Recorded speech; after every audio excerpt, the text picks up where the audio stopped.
You might remember how 2 years ago, the January 6th Select Committee hired an actual TV producer in order to make these really tight, well-edited hearings to be released to the public. In total, over the course of a 6-month-long period, 10 individual hearings were broadcast on TV.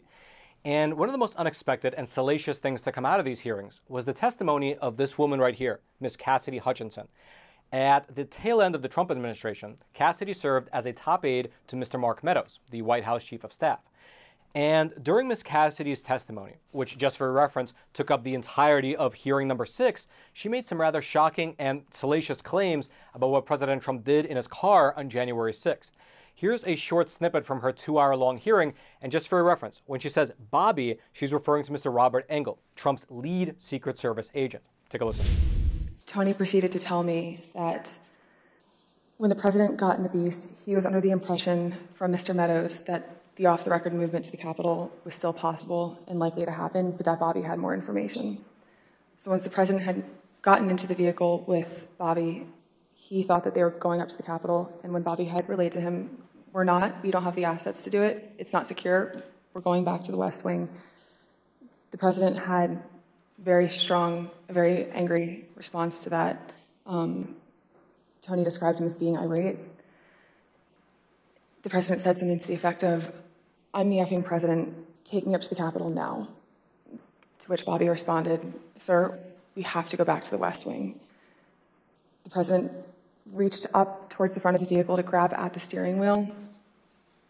Mr. Engel grabbed his arm, said, "Sir, you need to take your hand off the steering wheel. We're going back to the West Wing. We're not going to the Capitol." Mr. Trump then used his free hand to lunge towards Bobby Engel. And when Mr. Renato had recounted this story to me, he had motioned towards his clavicles. And so essentially, among her claims here was that President Trump became so livid and irate after not being taken to the U.S. Capitol that he himself lunged at the steering wheel of the vehicle, and when that didn't work out, he instead lunged at his own Secret Service agent in order to try and choke him out. That is the story that the January 6th Select Committee decided to broadcast to the entire country and the entire world in their televised, highly produced hearing. However, interestingly, there was another interview that the January 6th Select Committee conducted behind closed doors, which directly refuted the testimony of Ms. Cassidy. But for some reason, the transcript of that interview, it was not included in the final report released by the J6 Committee, much less in the televised hearings. However, with the Republicans now in charge of the House, they're beginning to dig through a lot of these previously unpublished interviews. In fact, House Republicans, they just released their own report, you can see it up on your screen, titled "On the Failures and Politicization of the January 6th Select Committee." And the newly released information contained in this report reveals, among many other things, that despite what was said in that televised hearing, President Trump, who was 73 years old at the time, did not fly across the SUV to try and grab the steering wheel from the driver, much less did he try to choke out his own Secret Service agent. Instead, here is what allegedly happened according to the man who was actually driving the car. Quote, "President Trump and Robert Engel, his lead Secret Service agent, entered the SUV at about 1:10 p.m. after President Trump concluded his speech, which was delivered on the ellipse. President Trump asked Bob Engel if we could go to the Capitol and why couldn't we go to the Capitol, and was insistent on going to the Capitol. Later, the president was pushing pretty hard to go. Mr. Engel's response was essentially to tell him that we didn't have any people at the Capitol, we didn't have a plan in place, and that we needed to essentially go back to the White House and assess what our options were and wait till we can get a plan in place before we went down there. President Trump responded by saying he felt it would be fine because he wasn't concerned about the people at the Capitol, describing them as being his supporters. Mr. Engel consistently had the same response, that we didn't have a plan in place, we didn't have people at the Capitol, and that we needed to go back to the White House and reassess." And so the driver took President Trump as well as his lead Secret Service agent to the White House instead. And when asked about the president lunging for the steering wheel of the car, well, the driver said that basically no such thing ever happened. Quote, "I did not see him reach. President Trump never grabbed the steering wheel. I didn't see him lunge to try to get into the front seat at all." Furthermore, a little bit further down in the transcript, it shows that the J6 Select Committee, they asked the driver a specific question regarding what President Trump said, to which the driver responded, quote, "President Trump didn't say anything like, 'I'm the president, I'll decide where I get to go or where I'm going.'" And yet, for some odd reason, this testimony from the driver was not included in the final report. And instead, the January 6th committee decided to broadcast to the whole country and to the whole world Ms. Cassidy Hutchinson's account of what took place on that day, despite the fact that she wasn't there. They broadcast her testimony to the whole world, even though they had the interview with the driver who was literally in the car and who refuted the claims. Furthermore, and this is the part that makes the story perhaps even wilder, is the fact that Ms. Cassidy Hutchinson's account of what took place in that day was actually third-hand. She allegedly was told about what happened by a Secret Service agent named Anthony Ornado, who himself heard about what happened from another Secret Service agent. However, in the transcript of Mr. Ornado's interview, here's what he told the House committee. Quote, "This is not a story I recollect, and I don't recall that story happening. The first time I heard it was when Ms. Hutchinson testified about it during a public hearing." And so, just to recap, the January 6th committee decides to televise the most salacious account of what happened, despite having first and second-hand proof that it was likely false.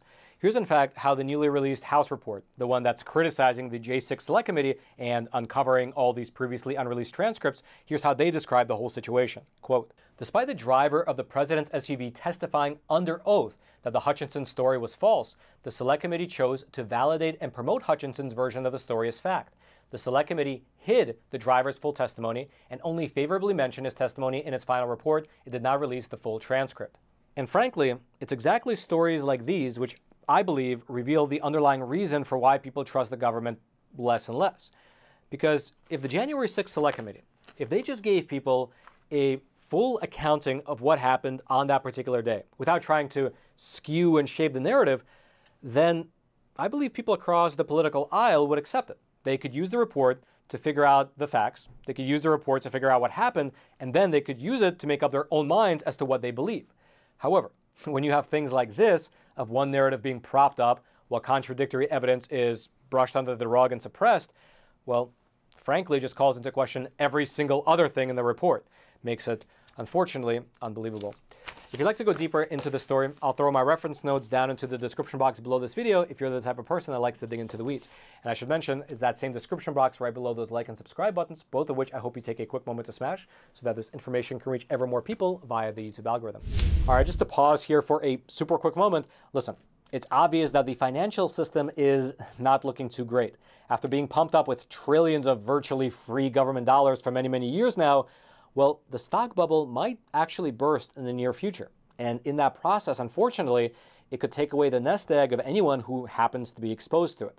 And so consider taking this opportunity to diversify into something which is beyond the grasp of Washington, D.C. and Wall Street, physical gold and silver. And the best company to use, in my opinion, is the sponsor of today's episode, American Hartford Gold, who, I should mention, is also my own personal gold and silver bullion dealer. And besides myself, they have thousands of 5-star reviews from other Americans, and they also have an A+ rating with the Better Business Bureau. And working with them is rather simple. They have a huge selection of coins, bars, and rounds to choose from. They have super friendly staff who you can call, and they can set up either gold delivery directly to your doorstep, or they can even set you up in a gold IRA. And then lastly, best of all, if you tell them the Roman sent you, they will throw in a free gold coin with your first qualifying purchase. So give them a call. The number is 866-242-2352. That's 866-242-2352. Or you can simply text Roman to 65532. I'll also throw a link to their webpage. It'll be down there in the description box below.